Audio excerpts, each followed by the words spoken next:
Okay. Okay, cool. So Oliver, what does the golden ratio mean to you? Okay, golden ratio for me is the geometric expression of nature. So everything, it's the geometric expression of the path of least resistance. Least resistance, the reason why I say least resistance is because a certain amount of resistance is required for existence. If you have no resistance, there's no existence.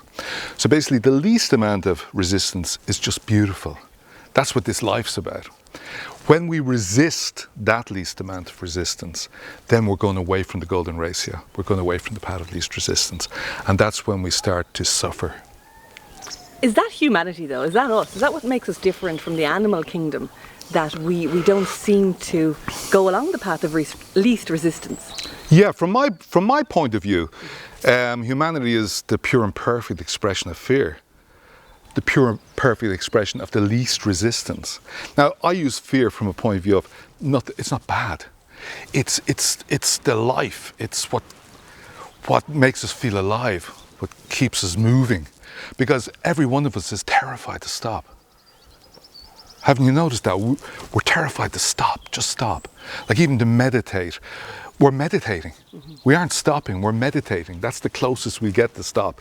But to stop completely, that's the law of no resistance. No resistance, no life. No life, no fear. Okay, so this is where Zero. the show up part comes into it. So engage by all means.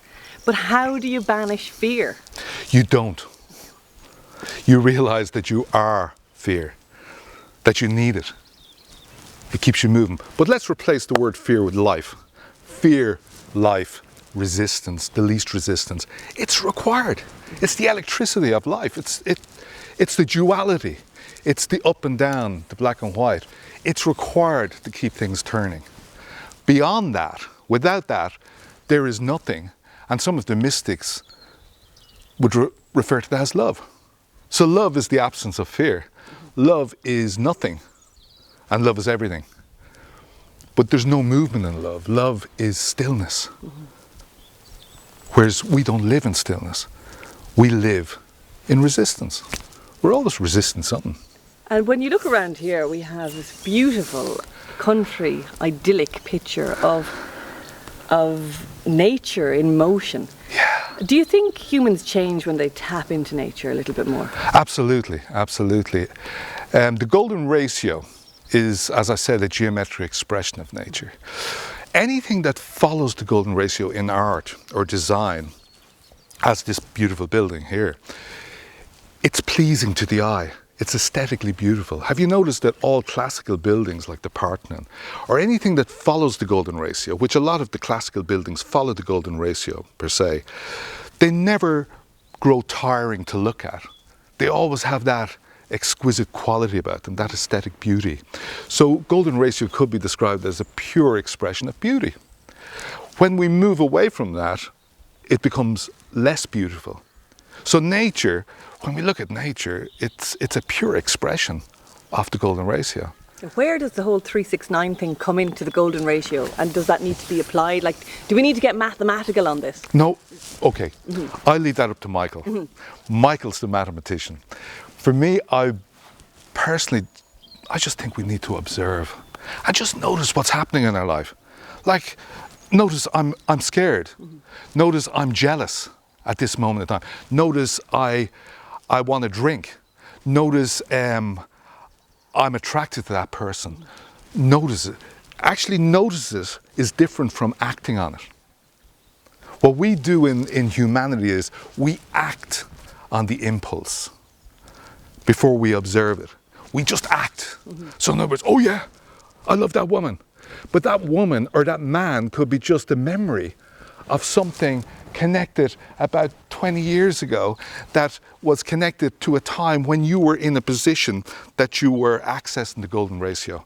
And you attach that person to the golden ratio, and immediately it gives you feelings of a memory that you attach to that person. Whereas if we just stop and step back and we say, I notice I'm really attracted to that person. What's that about? And watch that, then that's showing up. So is this what you would talk about the Buddha taking the breath before answering. Absolutely, yeah. There's people in Hawaii, the Kahuna. The kahuna. The Kahuna, yeah, the Kahuna. Like, if you went to a Kahuna, who's basically an Hawaiian shaman, wise man. If you go to a Kahuna and ask them a question, like, you know, you ask me a question, even I am sort of throwing them out, you know. But you ask a Kahuna question, he'll take a deep breath. And he'll go into peripheral, expansive awareness. That's the path of least resistance, expansive awareness. And then he'll wait for further instructions. He'll wait for the answer, and the answer will flow out of him. We've got so many different conflicting theories on how to live. I mean, a big one of them is set your goals, you're responsible for your life. If you set your goals, then at least you have a half a chance of hitting them. Yeah. Where does goal setting come with the path of least resistance? Okay, no goal setting, as far as I'm concerned, the path of least resistance. The path of least resistance is a state of observation. For me, it's no more than that. It's a state of observation. You just get still, observe, and wait for further instructions.